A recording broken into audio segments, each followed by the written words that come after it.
Kuki masin marakta yanadaba mot madaba lairevse me exing abo hamni ado hojik chigo hamje taminasi hojik thoi bi irang suda kuki na hojik meiteiga peace talk tausi hain noina tawse karigi no ba ha hojik kuki sakthu refugee mayamna meiteiga peace dialogue tawna se hain noina hojik appeal tawse kari maram kari background de no ba Naga meitei naga na how matamda peace tawlunga kyamuk noi da request tawkhre noi yabi de ko khoi de to oi lan tawni hoi noi hai ko naga na so kyamuk peace tawse peace ki tok tawse na kyamuk noi da request tawkhre a mamangai da ha kuki sa sakthu sing hojik de noi khoi na thibong do na thibong na chalingai lai hojik lai trabane hojik de noi se peace talk pa mane bako nang hing na ba narin lai de bane na punsi da loi ke do ri bane na ha ikai khang de ba lamja sara saidang bi mi ga khulla ka cha ga hai bo khan thado odna nangai peace pa mane hai khidai ne ha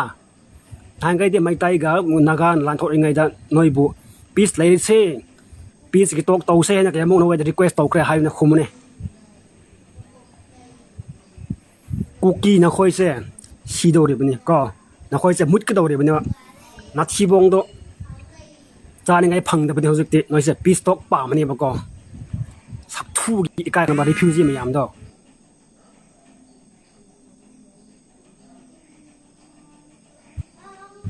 ore hojik ti peace talk pa me ko na pun si do loi rak bani na thi bong do cha ni ngai phang da bagi natra noi se ikai ba khara tammu ba pui sing se narin do lai re de tawdana lan se tok pa ya de ba kuki mutri phau lan se to oi ba khoi prajana government ya de har su kuki se mutri phau ne khoi lan to oi ba matak ka kan kuki se ne loi ha to kani ba manipur bak ta gi khangai na noi ne hek ha da khoi ing da ba man ra noi na peace lai se khoi hoi hai ga da man ra ba ha no khoi lan to se khoi hoi ai no khoi ya ga da man ra e khoi bu kadi ni hai na khan ge ba noi kuki se bo ha no yam kat no yam phau sa hi dai na na ngai die we won't back down we won't give up amen ka hai khida ne video da sak thu nama ide kai khra tammu ne kuki sa naram dam lai da ba refugee mi na khollak pan khoi ga mi sna ne manipur la ga nang khubi su lai da khoi ya da man ra ba narin pa le taw da na lan se khoi ni ngam me no si da ba noi ni ngam me khoi si da ba kuki se matak ka ga ne no noi ka ka do ne na khut na khong pham khang no khoi ka ka ba noi bo hoje de ki ra bo na panggan hoje te loi lak pani na hoje ta noi ki ba ma len ha Naga blockade tau khidai ne Kangpokpi da ban tau da na chibong sara hen na ba kai khang da sa Manipur praja sana kuki na suk angang macha rap tau ba mi matak kak ba asi phau sarkar na action lo da sa kari gino ba sarkar Manipur sarkar ba kari no ba Manipur sarkar Manipur lai ngak mayam sa ayam de meitei ni ba ko moi gi i da meitei gi i che le ba ai di naga ni naga so sao sa so yaw ai so yaw ba ko khoi awa ba se sarkar mik tang mo daw na ubi de sa kari gi no ba ni da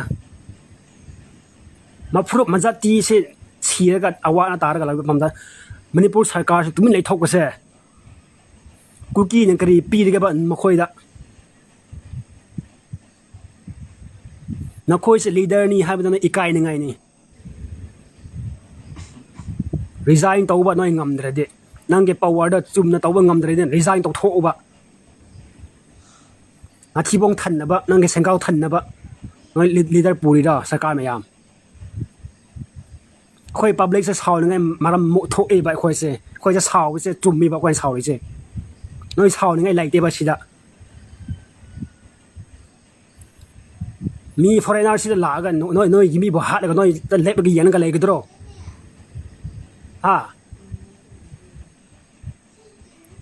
ร้อยบาทเนี่ยสกัดมียามจะคุกกี้ฮัดกันตัวเลยสิขังก็ไม่ดีมันสิมิดโตแต่แบบน้อยสีกันเนี่ยแบบคุกกี้ขุดตะสกัดมียามสิช่วยได้แบบนี้เขาจะกันตัวเลยนั่นก็ปีสปั๊มได้ค่อยได้ปีสตัวร้อยให้น้อยลานตัวนี้มั่วยังก็ลานสุดเขาบะมั่วนะเล็บป่วยสุดหายแบบนี้เขาจะกันตัวได้มาเขาจะมั่วเนี่ยปีสตัวปั๊มจะกันอีกกินเอาบะมันนี่พอสกัดมียามใช่yes ตัวนี้ก็มุกว่า yes ก็หารักกันเนี่ยมุกอะมารินปานแต่แบบนี้นะหนูป้าทุกตัวแบบนี้นะมันสกัดมียามสิคุกกี้เขาไปสุดๆเลยกันมั่วตัวนี่แบบมันนี่พอสกัดมียามสิก็มีปังโถมันนี่พูดสมางก็ได้มันนี่พูดสกายแต่มันจะพูดสมางก็ได้เลยบะนั่นก็น้องไม่ไปแล้วค่อยได้แสดงดาวต่อเลยค่อยได้ลานลอยเดี๋ยวค่อยโตกันนี่กูกิเลนพังกับค่อยโตกันนี่น้อยให้ได้เนี่ยเขาจะกระดิกน้องปิดตอกปั๊มดีบะน้อยเนี่ยเฮกหายก็ค่อยเนี่ยเฮกยาก็ได้ประมาณบะน้อยสิบ่นั่งนอนโตว่านั่งนับพังก็ได้บะชิ้นนี้เขาจึงที่มาที่บองจานไงเลยเตะสาระเห็นแล้วนี่เขาจึงที่มวยมันใส่ขนาดว่าเขาเลยอดูกี่มันค่อยจะเขาจึงจะมวยสีเดนี่มวยสันงามมันรวยให้ไปดูกี่มวยปีสต็อกปานกับมวยเต่ารักปนเนี่ยว่าเขาจึงเต่าเลยไปผิดบังเสค่อยว่าปังบโรฮะจินทีบ้าน้ำไม้ตัวอีกายไปขนาดต่ำมูเนี่ยกุกิซาหน่วยกุกี้กลุ่มนั่นแน่ทำไมพัดตะบะมีนุ่งสียาวตะบะชาเกี่ยวกับคันเจนบะน้อยก็ไม่เซ่เป็นที่บีสนะหิงเนี่ยมันมาทูตาเดียวมันน้อยเซ่พิษไอเดียมันเสียได้ไงไรบ้างตะน้อยก็ว่าคันเดมีว่าคันเจนเดียบะน้อยไรจะมีลำนี่บ้าเซ่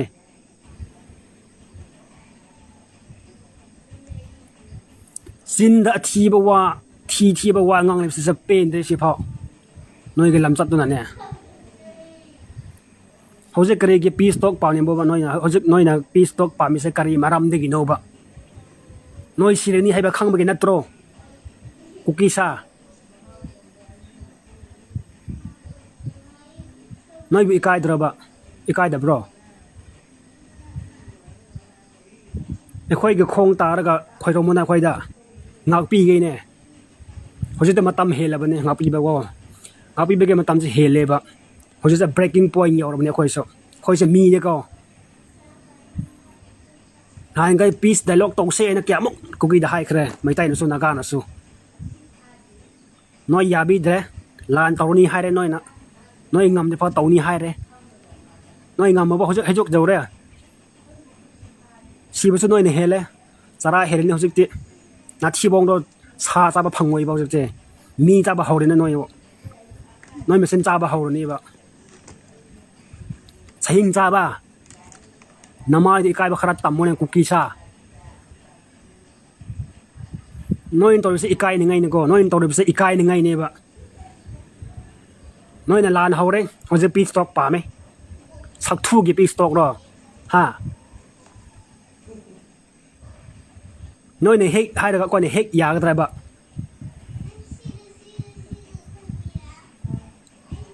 นั่นก็ยังเผาสาธิตได้เนี่ยมีเดียด้าน้อยงำนี่น้อยนังไม่พูดกับลาวตัวน่ะงำมาดิน้อยงำไม่ให้ได้เนี่ยลาวเนี่ยคุณด่ากระดิกปีสต็อกไปมองเขาสิเสลายมารักสิดาปีสต็อกกระดิกปั๊มนี่เป็นตัวบ้าลายมารักสิดามาตำจ้าดีบ้าเขาสิเสเขาจะลานเนี่ยบ้าลานน้อยฮัตรีพอค่อยปีสไหลเลยบ้า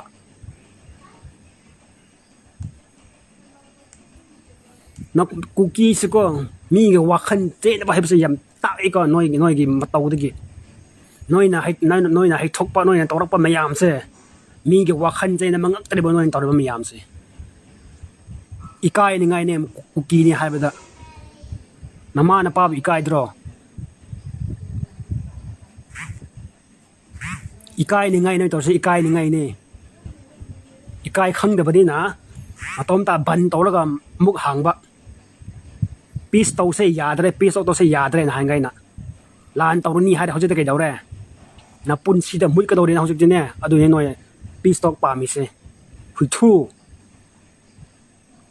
sibu mi na Manipur laibak sida kamai lak no khang de se refugee miyam sakthu miyam se sida khro lamsi sida ba noi ne naram chat to adu na na se lamsi si ne noi kok te ne kwak na phamdo ga nami ko tho ga cha ga da ba no khoi bu ma tak khoi kak ka ne ba noi bu so phang fa noi kak ka ne ba noi bu so thong ga pizza ge noi bu Manipur sarkar se ma thong ta da ba ma मागे जाति मागे फुरुप सिरि फाव मोय थमोय सोकते बा मणिपुर सरकार में याम से सिबा कराम सरकार नो बा सरकार के मथौ से मै लाइबाक ngak na ba मागे लाइबाक ता डेवलपमेंट पुरक ना बा मागे लाइबाक ता पीस लाई ना बा मागे लाइबाक से फाना मोय सिंग दा बा होजे मणिपुर सरकार ने कायदावी रिम्स लागा तेरे गैस का बा मी फु बा मी फा बा कुकी मी चंग बा सिने मणिपुर सरकार तौरी से Manipur sarkar ke matau se viral tawhan gani ko Instagram da share taw gani Manipur sarkar ke matau se prithvi su u sunu ba English su ta kani ningon da hoje te khang ba hore Manipur sarkar ke matau se prithvi hoje khang ba hore America Korea ko UK mai hum se hoje khang khra bane ba Manipur sarkar ke matau se Kuki ke matau se achom mode hallo achom mode le pa yare ba Manipur justice phang de ba khoi hai ba to khoi ngang ma to oi Manipur ke problem se justice phang phau ne khoi media da ngang ma to oi tau gani khoi so right lai ba ko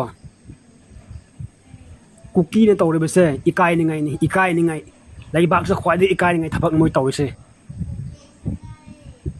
hojek ti lamsi siro na thibong ta sara helaga siro imphal sa lakpa ya roi Ekoi na so yaroi public na so yaroi hoje public sa breaking point yor bane na pi bege matam do hele noni ke among haigra haizau ko noi ke pistol da nathun da hapo noi ke pistol da nathun da thunjalo khanga ba kai khang da ba minung si yaw da ba sa san ga mi se pistol tau se ni hoje request or pawane ni ikai dro ngamadi lan tau se na nongmai de purga la khro noi ge sophisticated weapon da purga la odana intrak ka ga lan tau de lan so ngamdre batom ta si jare mu kan dem tau ra e khoi bu